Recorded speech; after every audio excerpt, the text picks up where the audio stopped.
Well, great to be with you again tonight. This is day 38 of our 100-day plan. Is that right? Are we still here together after 38 consecutive days?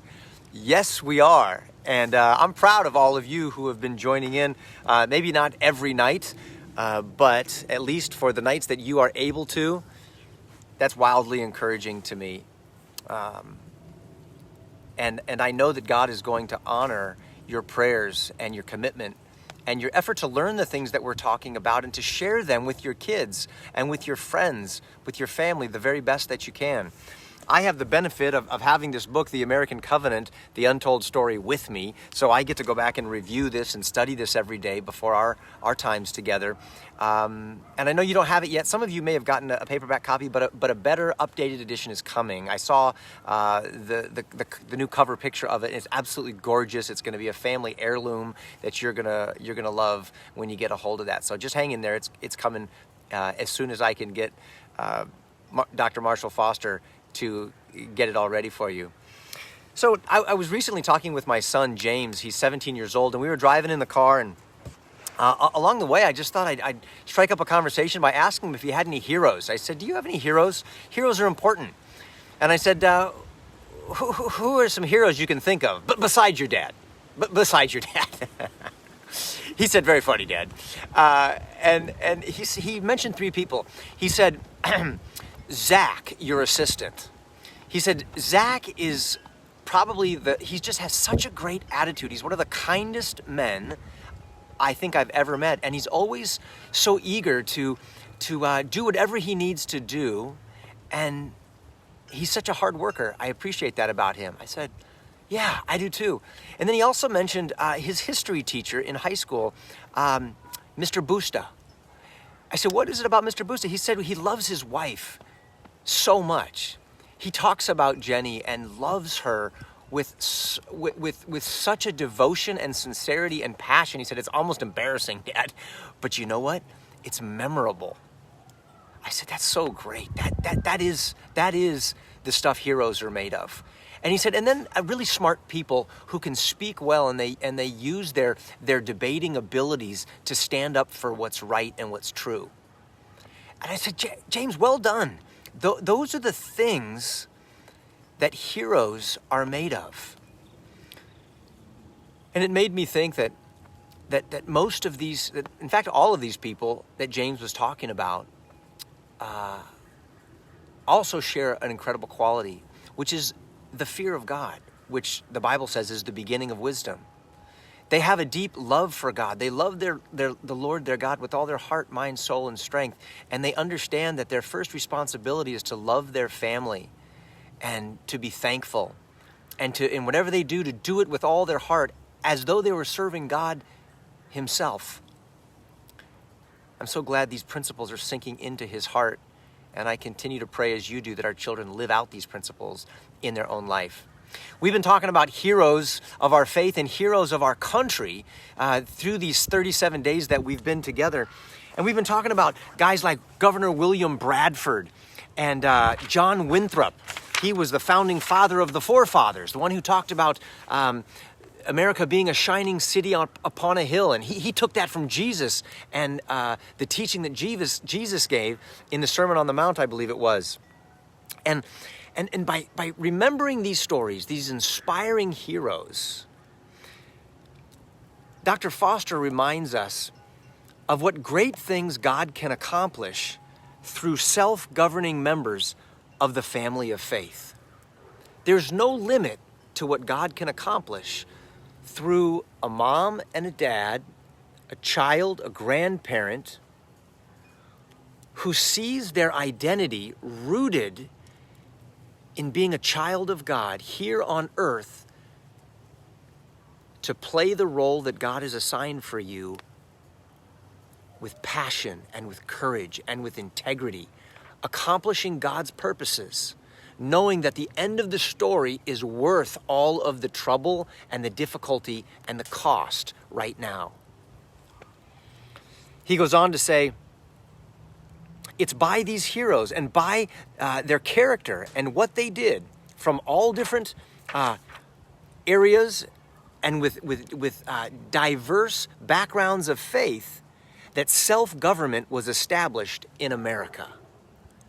Rather than a nation of people who were just told what to do from a dictator or a king or a queen, as a tyrant imposing their will down upon the people, they established the concept of self-government, which is God's idea, that the people would govern themselves voluntarily because they loved God and wanted to do the right thing, and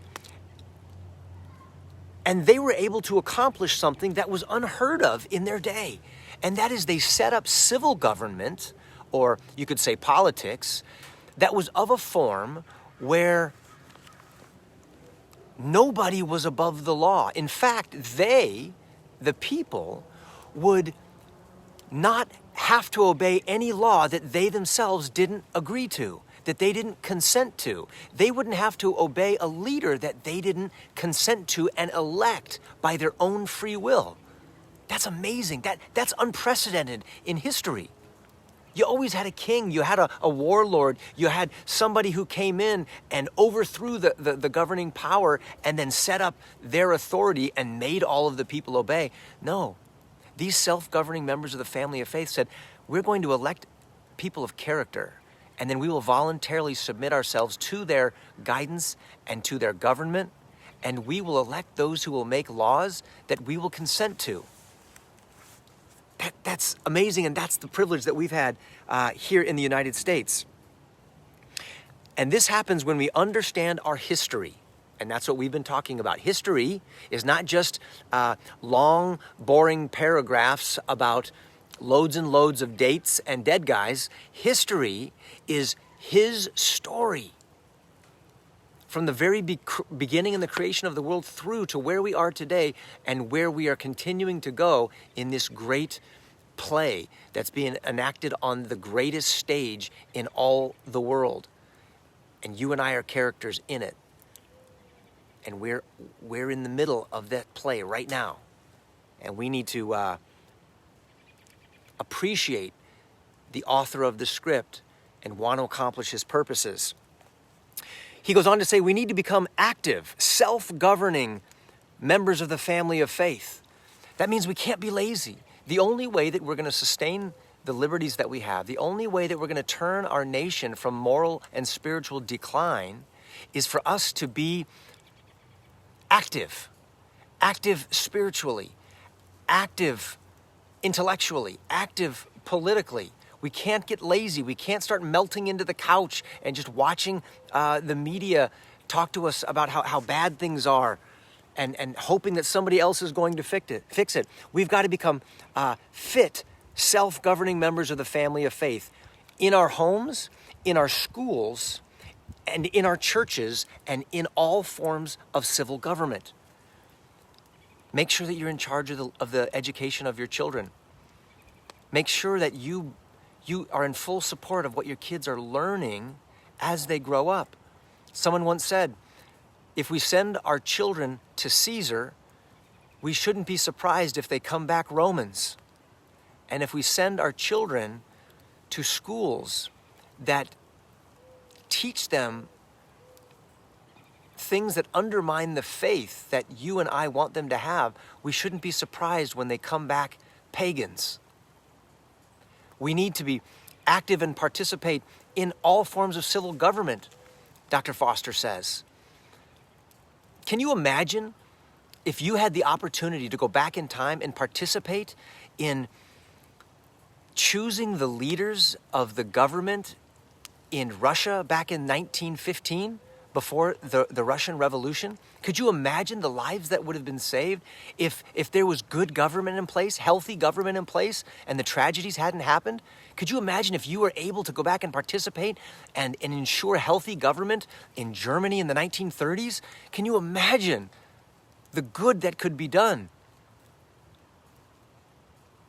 Every generation has our own responsibility to participate, to maintain freedom and justice and healthy government. If we, as the family of faith, want to love our neighbor as ourselves, we cannot neglect civil government. We cannot divorce our faith from those who govern us, we must participate so that we have good people in charge, making good laws, not bad laws that hurt people and harm people, and close down our churches and close down our schools and close down our businesses. We need to participate by supporting capable, godly individuals who run for office. Vote. More people voted in this last presidential election than ever before, which is outstanding, and we need to keep moving in that direction. There are still millions and millions of people, even within the family of faith, who still haven't woken up to the importance of this. We need good and godly people of character and faith in positions of leadership.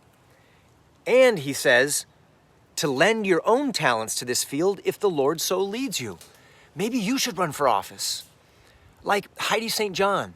She's now running for Congress in Washington State. Like my friend Mike Johnson. Like my friend Ben Carson. Like my friend Paul Teller. These are good and godly men and women who are lending their gifts and talents and abilities that God has given them to communicate, to think, to influence our culture in a godly direction. Those are the kind of people that I want in office. Maybe you're one of those people. Sometimes people have asked me, have you ever thought of running for office? And I've never thought of that. I don't feel qualified. I don't feel equipped. I don't feel that that's what God made me for. But I have to ask myself the question just as you do. Maybe God has some plans for you. Pray about it. We need good and godly men and women in positions of leadership. We also need to take back the education of our children from public schools. Public schools aren't like they used to be. Essentially, every school is a discipleship program. What's a discipleship program? Well, you disciple, you follow someone around and you learn from them, and they're like your mentor. You're like their apprentice. It's like Frodo and Gandalf, right? That was the school of wisdom every time he went to go see him. And he wants to become more and more like his teacher. And children in school become more and more like their teachers. And if we send our children to schools that undermine our faith and our values and teach them to hate this country and to have attitudes and live by principles that are destructive, that's not good for us. That's not good for our kids. We've got to take that back. Many of these schools also prohibit and outlaw the Bible and prayer as fairy tales and hate speech. We got to take that back. We got to take that back with good and godly education as we relearn the inspiring principles of our Christian history, a Judeo-Christian history, and teach them to our children in our homes and in our schools. We will be, as Isaiah 58 says, we will be repairers of the breach. We will be patching the holes in the wall, and we will be restorer of the paths to dwell in. We'll be repaving the roads to blessing and to liberty and to freedom and to a bright future. I love the inspiration that I'm getting from this book. And we will ensure that our children will have and be able to maintain, both are important, that they have and maintain their precious heritage of liberty and self-government. You and I have inherited something from our grandparents, from our great-grandparents. They weren't perfect, but they understood some things. We live in a very blessed nation. And we've got to stop listening to the wrong voices and pay attention to the voice of God. Listen to his word. Read our founding documents of liberty. And we've got to not only remind our kids that they've been given liberty and the ability to self-govern, both individually and corporately as a nation, but they need to learn how to maintain it. It's one thing to give your child a car. Hey, son, here's a gift. That's great. But he's got to learn how to maintain it. He's got to learn how to change a tire. He's got to learn how to change the oil. Check the brakes. Make sure it's filled with gas. Top off the fluids. Keep it clean and in good condition. Regular checkups. And you and I have to know how to do that to keep our marriages healthy, to keep our families healthy, to keep our churches in check, and not wander off into the weeds of heresy, getting away from the Word of God and replacing the commandments of God with the traditions of men. We've got to learn how to keep our government healthy and maintain freedom and liberty.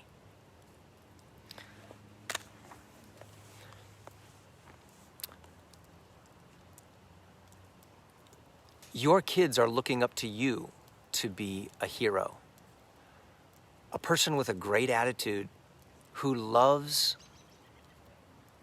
people in their family and thank God every day, blown away with the idea that God in His providence put them in your life. And speak those words to them. Tell them how grateful you are for them. Use your gifts and talents to think and to discern what's good and right and wise, and stand up for truth. Don't be lazy. Have a hard work ethic. Everything that you do, do it as unto the Lord, like you're serving God Himself, at work, at home, and in your nation.